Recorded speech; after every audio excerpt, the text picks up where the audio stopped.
All right, welcome to Chapter 4, Part 2. We're still on perception. Perception is reality. So there's some common tendencies in perception. One is that we make snap judgments. We just kind of decide based on our expertise and experience. And these usually work pretty well for us, but snap judgments become particularly problematic when they're based on stereotyping, which is an exaggerated belief associated with categorizing people. So 3 characteristics that distinguish stereotypes are, the first involves categorizing others based on a easily recognized but not necessarily significant characteristic, like age. Okay? So then you ascribe a set of characteristics to most or all the members of this group.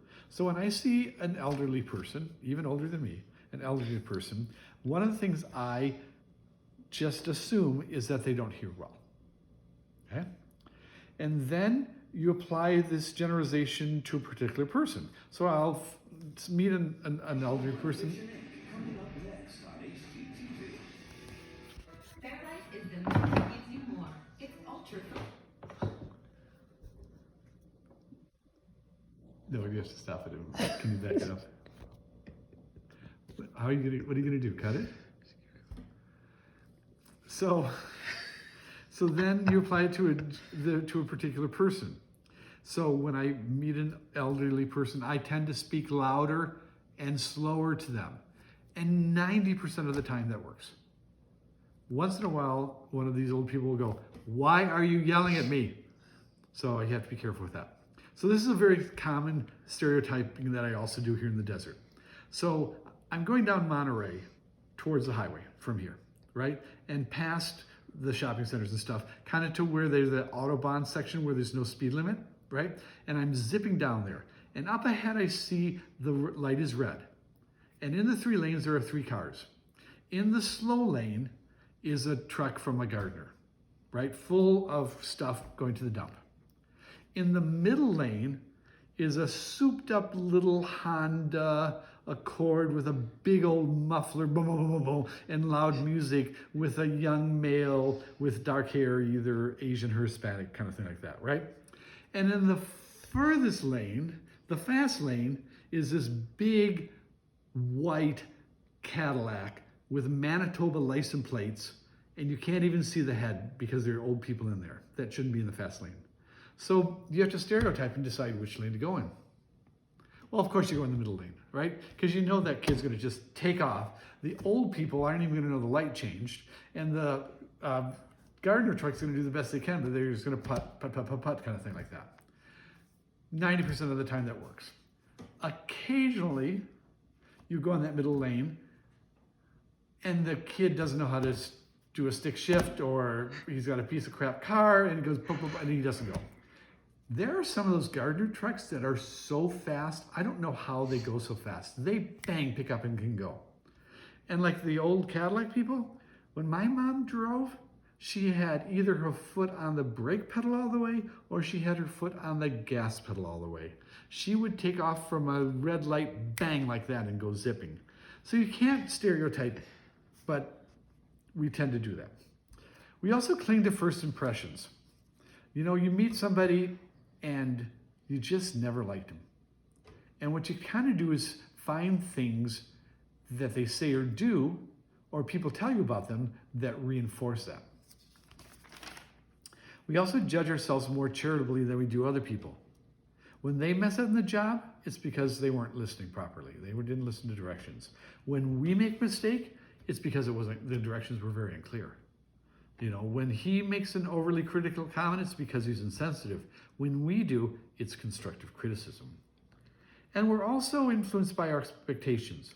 You know, when somebody tells you, "Oh, this movie's so good," we've got this high expectation for it, and oftentimes we seem to be disappointed because we think it's going to be so great. And we're influenced by the obvious. You know, when there's 2 children fight, it's a mistake to blame the one who lashes out the loudest.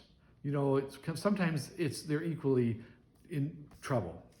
And we assume people are like us.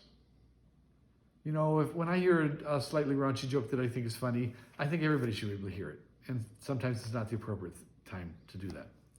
So because of that, we need to look at our perceptions and consider looking at things from other people's point of view.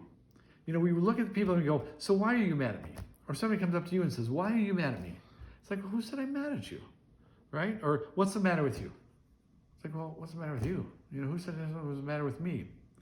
We need to do a skill of perception checking to provide a better way to review our assumptions and to share our interpretations.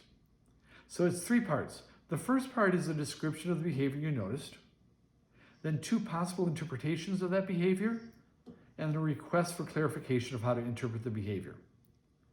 So instead of saying to somebody, what's wrong with you? Why are you mad at me? You would say, when you stomped out of the room and slammed the door, that's the behavior you saw. I wasn't sure whether you were mad at me, your first interpretation, or whether you were just in a hurry, your second interpretation. What's going on? That's a request for clarification. You're going to get a way better answer from that person than if you just walked up to them and say, why are you mad? So think about that. You know, a description of the behavior you noticed, 2 possible interpretations of the behavior, and a request for the clarification of that. Along with all of this, though, is we need to think about becoming more empathetic. And empathy is the ability to recreate another person's perspective, to experience the world from their point of view. It's impossible to achieve total empathy, but with enough skill and effort, we can come close to it. Empathy involves a perspective taking, the ability to take on the viewpoint of the other person, and then feel their emotions and have a general concern for that other person. People often confuse empathy and sympathy. Empathy, again, is where you're creating the other person's perspective. Sympathy is where you view the other person's situation from your point of view. Oh, that's sad, kind of thing like that, instead of being involved with that. You know, empathy kind of is that golden rule where you want to treat others like you want to be treated. Empathy is very valuable, but it isn't always easy to achieve. You have to be open-minded and willing to set aside your own beliefs and attitudes and values to put yourself in that other person's perspective. And you also need enough imagination to be able to picture the other person's background and thoughts. That is the end of chapter 4.